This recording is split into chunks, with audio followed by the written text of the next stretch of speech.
Je crois vraiment qu'on n'est pas appelé à vivre de COVID, mais de toute parole qui sort de la bouche de Dieu. Il n'y a pas d'autre chose, c'est ça la foi. Puis c'est le seul langage. C'est pour ça que ce temps de pandémie-là, on était appelé à vivre de toute parole de Dieu. Et l'Église, c'est l'endroit où on apprend à vivre de toute parole de Dieu. Où ce qu'on amène à avoir un focus sur Jésus-Christ pour dépendre de lui dans toutes circonstances. Fait que ce matin, moi, je veux juste faire un court partage pour s'édifier à regarder au bon endroit. Pourquoi? Parce que c'est trop facile, il y a trop de distractions présentement, il y a de vagues qui entendent, on entend un nouveau... Oh, il faut que je recule. Ici? OK. Mais on entend de nouvelles vagues de confinement. On entend Et c'est pour ça que jamais Dieu nous a appelés à vivre de tout ce qu'il y a comme histoire sur cette terre. Dieu nous appelle à vivre de foi en foi. Quand arrivent les circonstances, comme Ryan tantôt partagé, Martine, puis je suis sûr que j'aurais un paquet de gens qui pourraient partager ici, puis ils pourraient dire la même chose. Hey, on a vu la main de Dieu agir. Et c'est ça que Dieu veut nous apprendre. Dans les moindres détails, Dieu dit, je veux que tu sois dépendant de moi. Quand je ne suis pas dépendant de Dieu, je suis orgueilleux. Non, vas-y. Et ça appelle, comme tu viens de dire, ça appelle quoi? L'orgueil.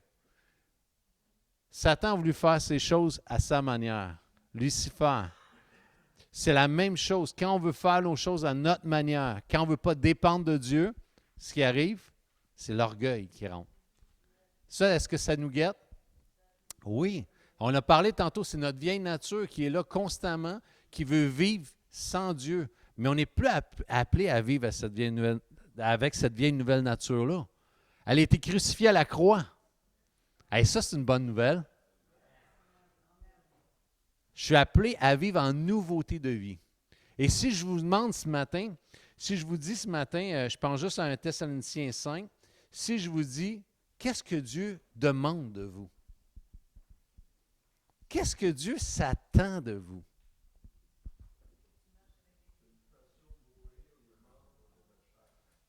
Mais regardez ce qu'il dit dans Thessaloniciens, c'est vraiment intéressant. Oui, et ça dit ceci. Soyez toujours joyeux. Wouhou! Soyez toujours joyeux. Ensuite, priez sans cesse. Je pense juste tantôt à Ryan. Cette situation-là, avec son fils et la famille, c'est en train de briser la joie. Il a dit, non, Dieu est bon. On se tourne de bord, on prie. Priez sans cesse. De remettre tout à Dieu dans ces temps-là. De dépendre de lui. Et ça dit ensuite, remerciez Dieu en toutes circonstances. Ça, c'est ce que Dieu s'attend. Et ça dit, voilà ce que Dieu demande de vous. Dans votre vie et avec Jésus-Christ. Vous voulez savoir ce que Dieu demande de vous? Ce qu'il attend de vous? C'est ça. Soyez toujours joyeux, priez sans cesse, remerciez Dieu en toutes circonstances. Est-ce que c'est un deuxième confinement qui pourrait nous voler ça? Jamais. Jamais. Même pas la prison peut te voler ça. Rien ne peut te voler ça. Pourquoi? Parce que ça vient d'une autre source qui est le royaume de Dieu. De vivre par la foi et non par les circonstances. Même les portes qui se ferment. Dans nos vies, Dieu dit, soyez toujours joyeux. Pourquoi? Prie sans cesse dans cette situation-là, puis, sais-tu quoi? Remercie Dieu pour la situation. Pourquoi? Parce que sa provision ne manquera pas dans la situation. C'est ça la foi. Et Dieu veut, et l'Église, juste ce matin, j'aimerais juste vous encourager. à vous réunir. Et cette année, c'est pour ça, on va commencer septembre, on commence. Il y a des gens qui ont donné leur nom et je vous invite peut-être à aller voir Fanny ou l'envoyer par email ou en parler. Ceux qui aimeraient se réunir dans la semaine, et je vous encourage à le faire. Je vous encourage à vous réunir, de vous édifier dans la foi, de partager la parole ensemble, de s'édifier sur des témoignages. Pourquoi? Parce que c'est ça qui nous amène à avoir un focus à la même endroit. Ce n'est pas les nouvelles qui nous amènent à avoir un focus sur Jésus. Ce n'est pas ce qu'il y a sur Internet présentement avec un paquet d'affaires qui nous amène à focuser sur Jésus. Et c'est pour ça qu'ensemble, et je crois vraiment qu'on est dans un temps que tu ne pourras pas, et la Bible enseigne ça, tu ne peux pas vivre ta foi toute seule. C'est impossible. Ça va à l'encontre de ce que Dieu a établi. Dieu s'est dit qu'il nous a ajoutés dans l'Église le jour où on était sauvés. Pourquoi? Parce qu'on a besoin des uns des autres. J'avais besoin ce matin d'entendre ces témoignages de foi, de passer ce temps de louange, d'avoir un focus sur Jésus ce matin. J'avais besoin de voir votre sourire sans masque. J'avais besoin de voir ça. J'avais besoin. C'est ça l'Église. Et c'est pour ça qu'en septembre, on va commencer. S'il y a des gens, je sais que j'ai des noms présentement de gens. C'est important peut-être aujourd'hui de s'en parler, voir cette semaine. Il y a des endroits qu'il y a des réunions ensemble, ou des réunions dans les maisons, où on peut s'édifier dans la foi, partager la parole ensemble. Je vous encourage à le faire. Aussi, je veux juste partager aussi la marche. Il va y avoir une marche la semaine prochaine. Une marche où tout simplement on fait retentir une chose, les droits et libertés. Et en même temps, ceux qui veulent aller, c'est à Montréal. Je sais que c'est David qui va donner ces infos-là. Peut-être ceux qui veulent avoir des infos, mais c'est à Montréal. Je ne connais pas toutes les infos. Moi, je fais juste accrocher mon auto après celle de David, puis on va aller faire un tour là-bas. Fait que, on va aller faire un tour, on va aller marcher, mais marcher comment? En priant. Pourquoi? Parce qu'on ne croit pas juste à une pression ou une marche, autrement dit, avec des moyens naturels. Mais on croit à la prière. Et c'est ça qu'on est appelé. Et en même temps, c'est une super opportunité pour l'Évangile. Les gens sont ouverts à l'Évangile. Ils sont fatigués de voir ce qui est en train de se passer. Pourquoi? Parce qu'il n'y a aucune espérance qu'on est en train de lui donner. Oui, on se bat pour les droits et libertés, mais même s'il n'arrivait pas, qu'est-ce qu'on fait? On continue comment? Par la foi. Est-ce que ça l'empêchait Paul dans ces temps-là, dans les temps où les gens ont été dans l'Église, dans l'histoire de l'Église, persécutés? Savez-vous que c'est dans ces temps-là qu'il y a le plus de gens qui sont venus au Seigneur? La seule affaire que Dieu nous appelle à marcher, de foi, par la foi, de foi en foi, chaque jour. C'est une nouvelle journée pour appliquer la foi dans nos vies. L'homme, il ne vivra pas de pain seulement, mais de toute parole qui sort de la bouche de Dieu. C'est ça qu'on a besoin. Et c'est pour ça aussi que on va aussi en même temps donner, il y a des traités qu'on donne là-bas aussi pour les gens qui puissent se tourner vers Jésus-Christ. Jésus-Christ, c'est la voie unique. Depuis les dernières semaines, au travers de ça, on s'est réunis, moi, ma femme, avec mon beau-frère, la belle-sœur, et ensemble, on partageait la parole de Dieu, puis on partageait au travers. Eux, ils ont un restaurant, puis ce qui arrive, c'est un temps très difficile. C'était très difficile pour elles, présentement.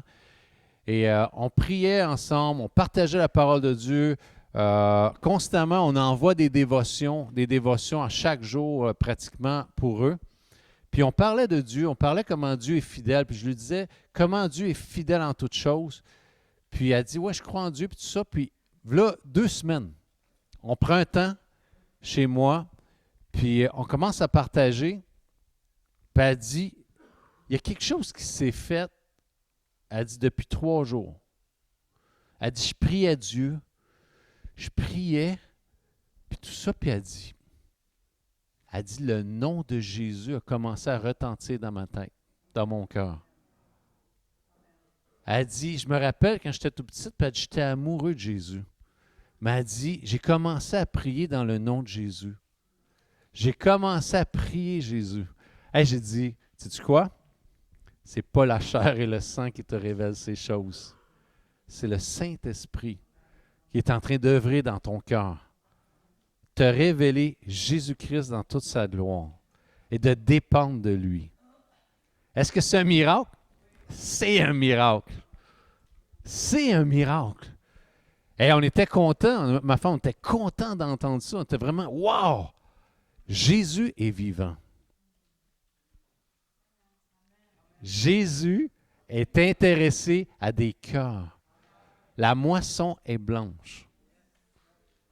Semez la parole de Dieu. Semez le nom de Jésus dans la vie des gens. On est ici que pour un temps. Et c'est très, très court. Très court. Fait que je veux vous encourager. Et aussi, la semaine prochaine, on va aller marcher ensemble, ceux qui veulent venir.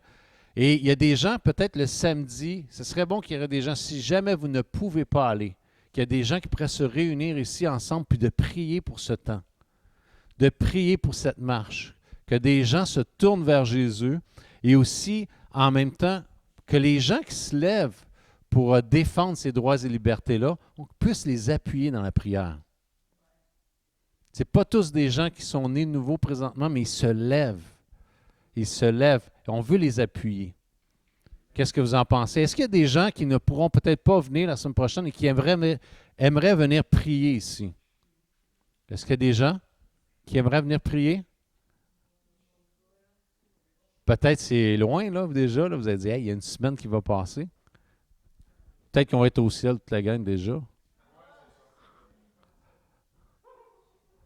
OK. Mais on va essayer de regarder, voir ceux qui ne peuvent pas et qui voudraient venir ici, pour prier. Venez, faites-en part, peut-être à moi, Fanny, juste en parler, puis on va organiser ces choses. Fait que j'aimerais, et je termine avec ceci. Et ça dit ceci. Remerciez Dieu en toutes circonstances. Voilà ce que Dieu demande de vous dans votre vie avec Jésus-Christ. Et c'est très important de voir comment c'est, dans ce verset, c'est important d'appliquer ces choses-là dans ma vie. Ensuite, verset 19, ça dit ceci. Ne faites pas obstacle à l'action du Saint-Esprit. Ne méprisez pas les messages inspirés, la prophétie, mais examinez toutes choses, retenez ce qui est bon et gardez-vous de toute forme de mal. On est appelé dans ces jours ici, dans ces jours mauvais, à se garder de toute forme de mal, de juger les autres,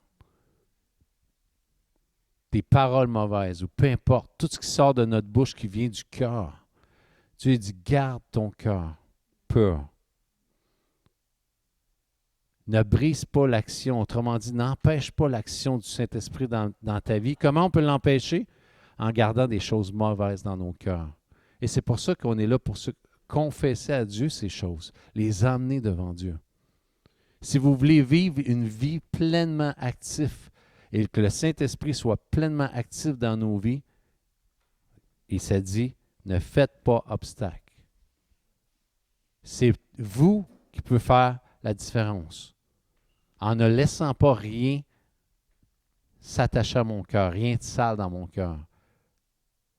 Tu sais, la preuve, et c'est pour ça que c'est une chose simple, j'ai un gilet blanc, il est supposé d'être blanc, là. Il est supposé d'être blanc, mais ce matin, si j'avais vu une grosse tache dessus, sûrement je ne l'aurais pas mis. Sur l'autre bord. Mais sûrement je ne l'aurais pas mis. Pourquoi? Pourquoi? Parce qu'il est sale. Et c'est pour ça que c'est important de voir combien je m'habille spirituellement. Je suis habillé comment? Je lève le... j'en veux, moi je suis plus capable, elle aussi, ça. Je garde des choses dans mon cœur, puis je commence à parler en mal des gens. Je commence à voir mon frère, ma soeur d'une façon, puis je juge quoi que ce soit. Ton gilet est sale. Le Saint-Esprit, il y a une chose qui va t'emmener, confesse ce péché. Confesse ces choses-là pour garder ton cœur pur. parce que je veux œuvrer au travers de ta vie et ça ne va pas ensemble. Laisse rien de sale. Utilise le tide spirituel. Lave. Laisse. Gardez rien. Vous êtes un couple, ne gardez rien un contre l'autre. Ça freine l'action du Saint-Esprit dans nos vies. Confessez. Laissez pas des murs se dresser dans vos couples, dans vos relations. Rien. Dieu veut le meilleur pour nos vies. Amen.